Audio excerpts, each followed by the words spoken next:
दसऱ्याच्या सर्वांना मंगलमय व आनंददायी शुभेच्छा।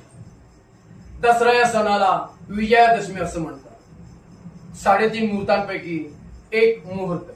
या दिवशी नवीन कपडे, वाहन, सोनं चांदी खरेदी करून लोक नवीन शुभ कार्याला आरंभ करतात। घराच्या दरवाजाला घराभोवती झेंडूची फुलं, आंब्याचे पाने घेऊन तोरण बांधतात। दसऱ्याच्या दिवशी श्रीराम प्रभूने रावणाचा वध केला होता। या दिवशी दुर्गा मातेने महिषासूर दैत्याला मारले होते, म्हणून या दिवशी रावणाचा पुतळा बनवून तो जाळला जातो। आपट्याच्या पानानं सोनं म्हणून भाऊ बहीण नातेवाईक एकमेकांना मिठाई व एक पान देऊन आलिंगन देतात। सोनं लुटा असे म्हणून हस्तांदोलन करतात। असत्यावर सत्याचा विजय, प्रेम, एकता, बंधुभाव या भारतीय संस्कृतीला प्रेरणा देणारा सण म्हणजे दसरा। रावणाचे नुसते पुतळे जाळून समाधान व आनंद मानू नका।